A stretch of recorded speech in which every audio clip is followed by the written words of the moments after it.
It's Wellness Wednesdays. It's Wellness Wednesdays. And yes, I'm finally doing the problems with Shadowheart video. And I want to do disclaimers off the top because based on the nature of this video, I can see a lot of bad faith criticism coming at me for this. So, this is not to say that flawed people in games are bad characters. No, quite the opposite. This is not to say that Shadowheart is a worse person than some of the other characters in the game. Minthara is straight up evil. Astarion's a rat bastard at times. No, not saying that either. What I am targeting is a unique issue with the way this character is being interpreted, and that's not the same as the character being an inherent problem, though I do have some issues with game breaking elements of Shadowheart that I will get into. But this is not to say bad people cannot be playable characters in games. This is not to say that games have to preach morality. I've just noticed a particular issue with the defenses of this particular character that I want to address from a mental health perspective, because these are things that in real life are more difficult to spot than, the fact that Astarion's a hot mess and, Karlach has no boundaries and Lae'zel's kind of nuts, intense. So if you like this kind of content, if you appreciate somebody not doing a hot take, somebody doing something more nuanced, help support this channel, become a monthly patron, patreon.com/LeannaK, or buy a one-time Leanna Care session for someone who can use it but can't afford it, coffee.com/LeannaK. Both of these get you invites to the Discord, or you can just kick a few bucks for the GoFundMe, whichever way you want to give money. It's greatly appreciated. Your support funds these videos, the Discord server, and everything that I do here. Now, Shadowheart as written is a trained liar and a manipulator. The game is very clear about this. My theory about the issues with this character are based on the reworking that happened to her after early access. The fact that the character was seen as unlikable early on, and they retooled her to be nicer in Act 1. And I think that if she had been more, canon Sharon, some of these things might have not been problems, but I don't know. I generally do not agree with design by committee. I think that people should respect their player bases enough to let them have, really cool stuff like what the experience I had with Gale, where I went back and forth of thinking, he's an obnoxious dick. Oh no, there's more to him. Wow, he's really power mad and ethically compromised. Oh no, he's just getting over being used by a goddess, and being able to feel whatever I want about him. Same thing with Astarion. Astarion's full of shit for most of the game, and that's the point. And we're allowed to do this with these male characters, but when it comes to shades of gray or ambivalence in a female character, especially the only character in the game who is, traditional pretty girl, as opposed, not a Githyanki, not a, what's Karlach, a tiefling, a devil? I don't remember. I think a tiefling. But, the minute it's the girlfriend mode pretty girl, all of a sudden the character must have no flaws. People must jump to her defense. And I don't like that, because she does start the game as a Sharon. And this is where I get she has her reasons. Reasons for bad behavior don't make the behavior not bad. And what finally convinced me to do this video was there were 3 or 4 people I fought really, really hard with about this character because they were so defensive.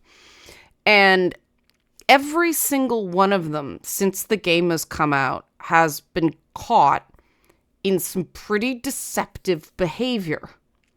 And my ongoing theory of video game romance options are not, you don't pick the character you want to date in real life. You pick the character who validates you the most.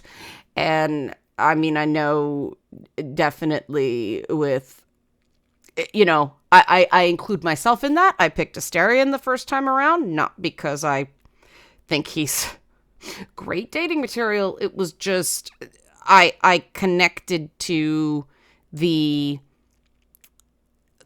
sheer amount of the abuse he'd suffered, and I was being the person who was nice to him for a change and actually respected his boundaries and didn't force him into things he didn't want to do and supported the good things he wanted to do while being honest when I thought he was making a mistake. And that's what I want for me, you know?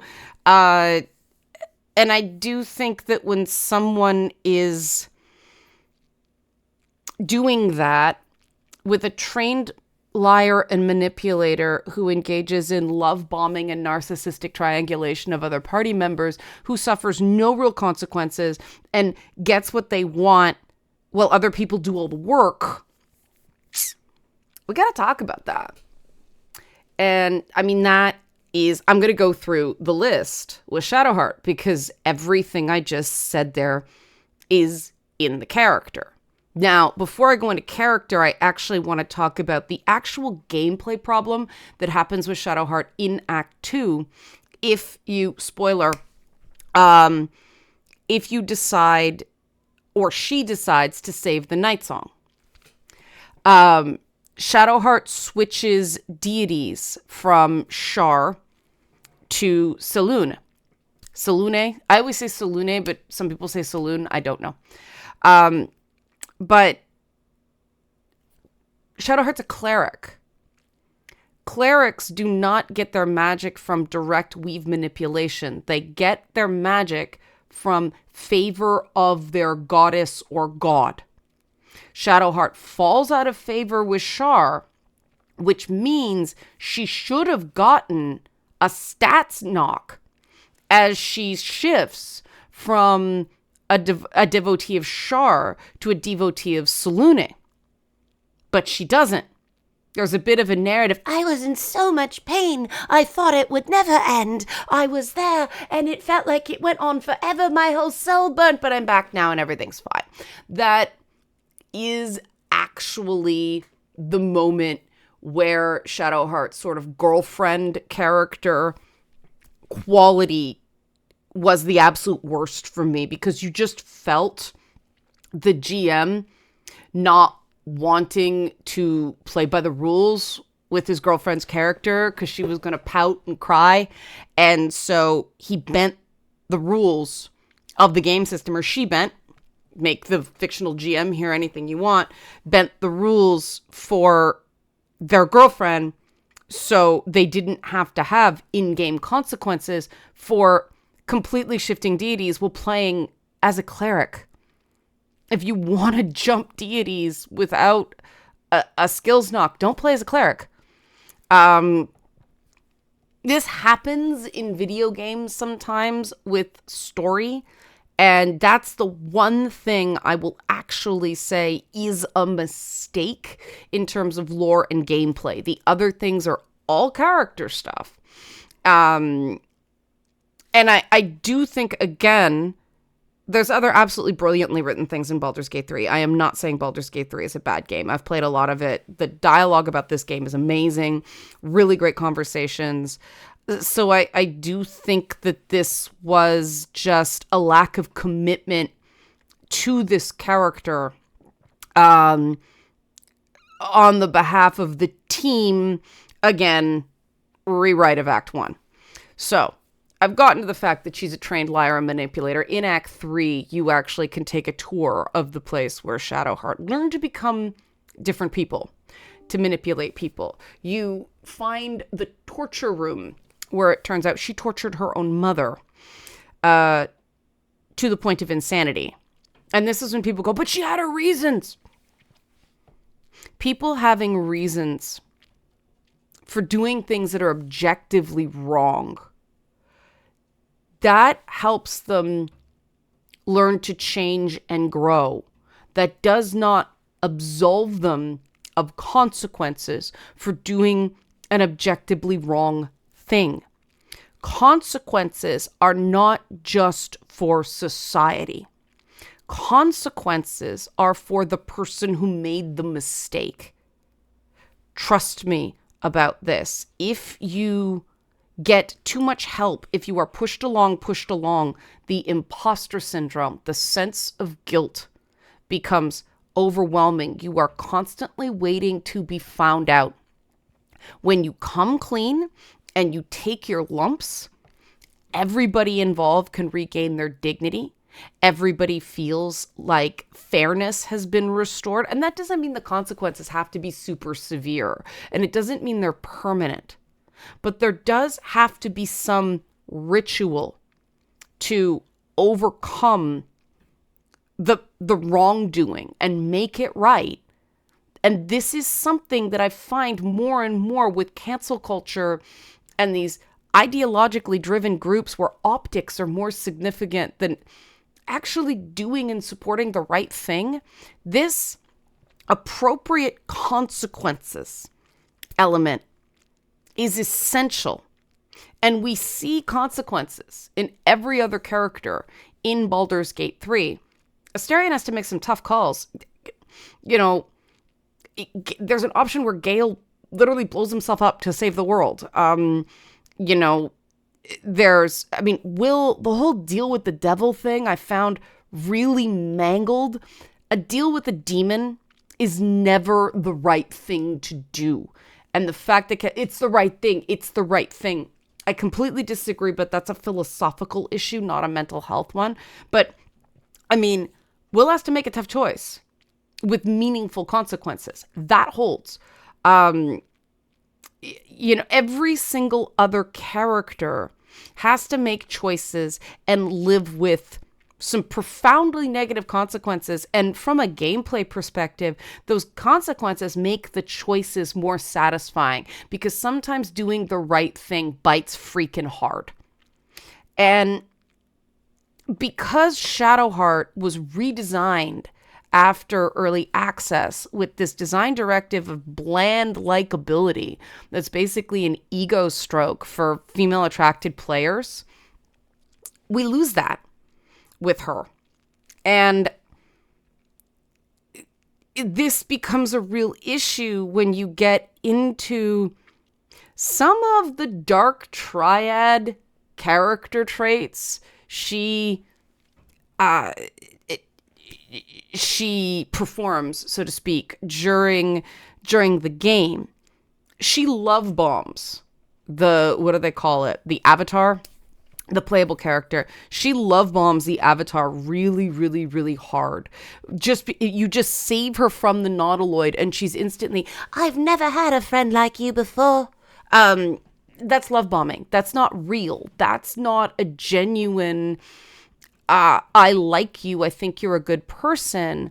It's too much. It's an exaggerated, you're great response, which is a sign of a codependent relationship or potential personality disorder. Then there's the triangulation, which is another major tell that someone is a narcissist. The way she has the little MacGuffin, the pocket dimension that holds the Emperor. She has it coming out of the nautiloid. And she tries to triangulate and eventually try to kill Lae'zel in her sleep. Lae'zel, sorry, I always mispronounce that name. And, you know, don't listen to Lae'zel. She's not trustworthy. She's a Githyanki. You know, she's not being honest with you. She wants Lae'zel gone because Lae'zel is after the artifact. And yes, everybody at the beginning of the game is lying. Everybody else gets caught and there's like, okay, don't do this anymore. Shadowheart literally and not everybody gets this scene, in fairness, apparently, but both times I played through the game, I got Shadowheart standing over Lae'zel with a knife, trying to kill her because she wants her out of the way for her own selfish purposes and to cover her own ass.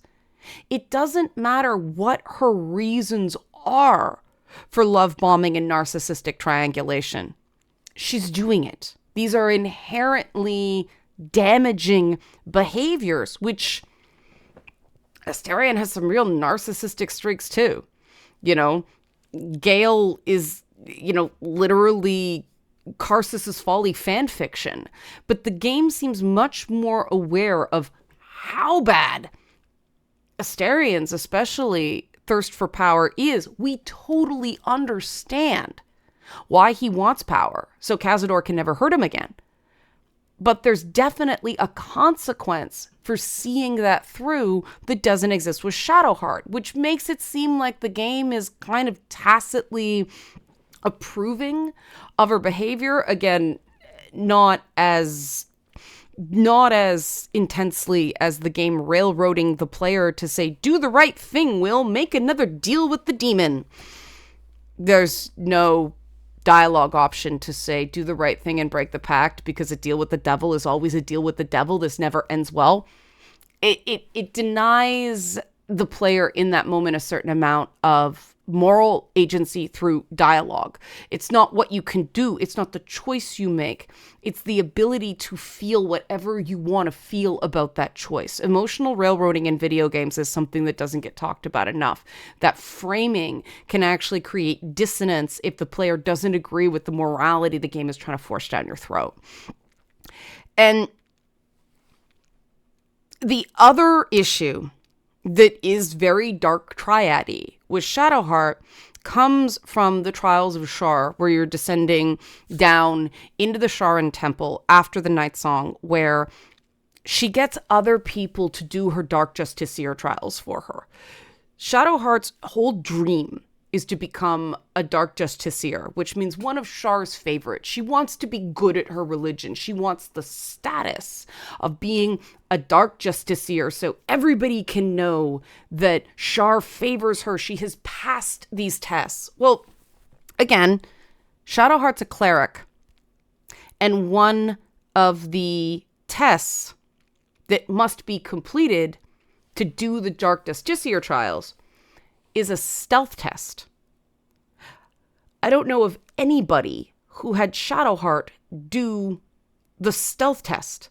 You get Astarion to do it. He's purpose-built for that. But that means that all throughout the game, Shadowheart is getting other people to do the work that is supposed to make her worthy of the status inherent in a title. They don't get the credit for it. They don't get the benefit for it. She does. She gets status. She gets rewards earned by other people. And when someone has a pattern of doing that in real life, they're probably a narcissist. And they probably can never really care about you because they treat people as tools to get what they want.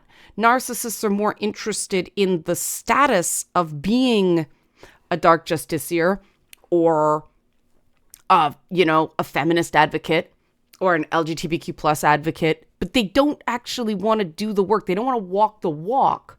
They just want the social status that comes with the title, with the cred, with the clout.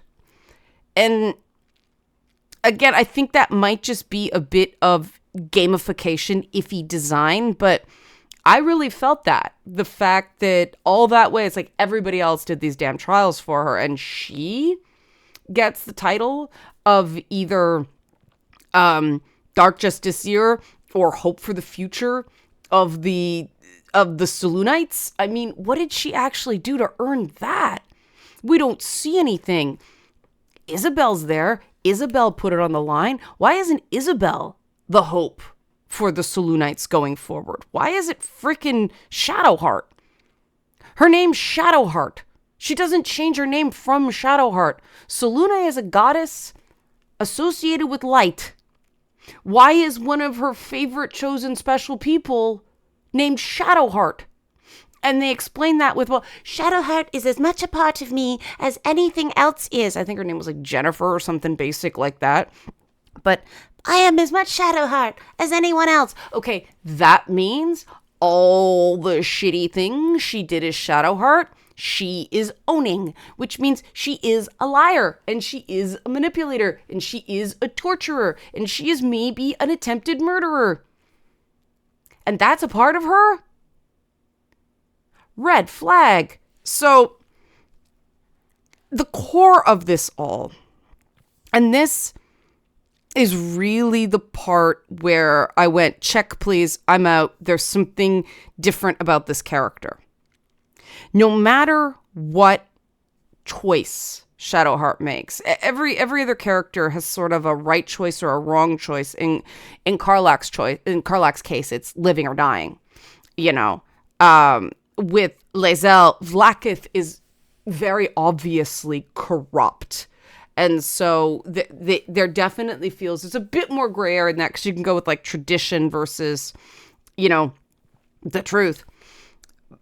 And the whole Githyanki Civil War storyline is kind of sick, but there's definitely a moral skew. And the niceness of the ending in the other characters really really is impacted by what moral choices you make here, the moral frameworks you're dealing with here. Though I'm not sure about Gale's ending. I think they don't quite stick it with him. And I really like Gale, so that's hard for me to say, but I do think they make a mistake with the keep the crown ending. I'm still digesting that. I'm not sure yet, because this video isn't about that. That's why I'm not sure. But Shadowheart wins no matter what she does. She's not much different whether she becomes a Dark Justiciar or she becomes a priestess of a cleric of Saloon. She gets a dream somehow. She gets validation somehow. And she's still essentially the same person. Even with a major change in religion. As somebody who has struggled with religious identity my entire life, trust me, it don't work that way. That is a massive shift. But no matter what she does, she's rewarded somehow. She's actively embraced. She belongs. And it's centered on the idea of inherent specialness. And this gets into the idea of a born hero versus a made hero. And the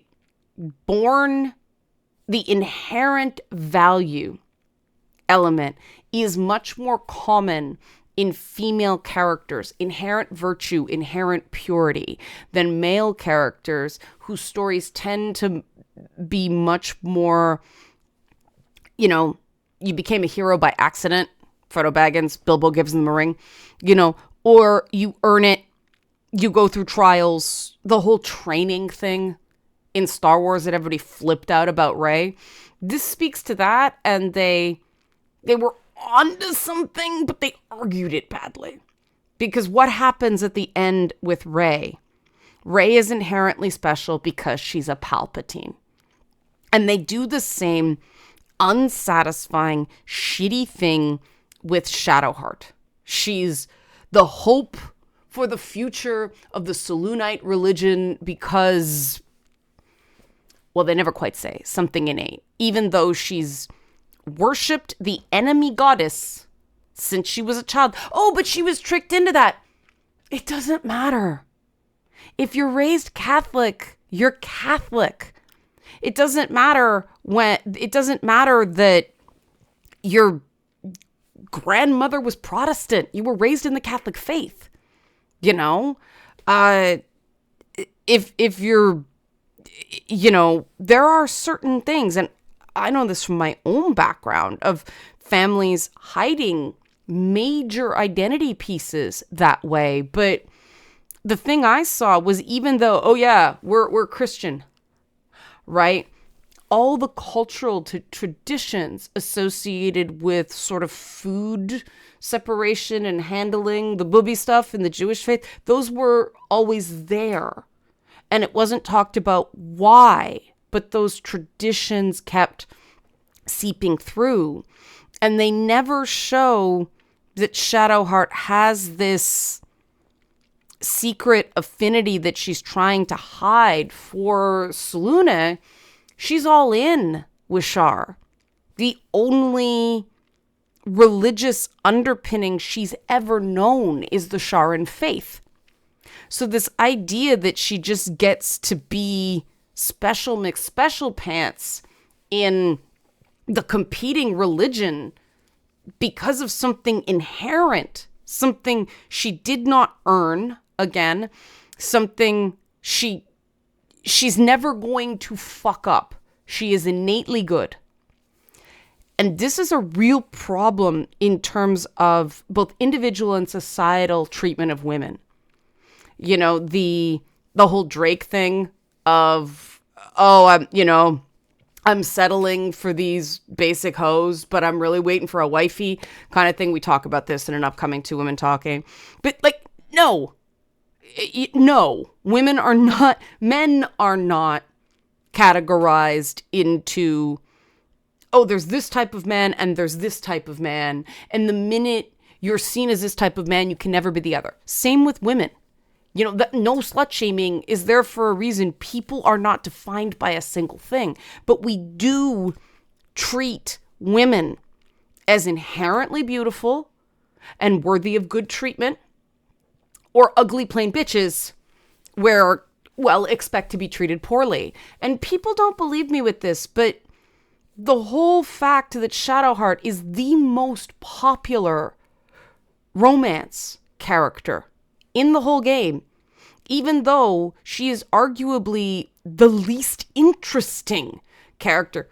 Will is very close running in that, but even though she's one of the most uninteresting characters in the game, because she's pretty, and because she's soft-spoken, and because she says, I've never had a friend like you before, ever, I've never had a person who's...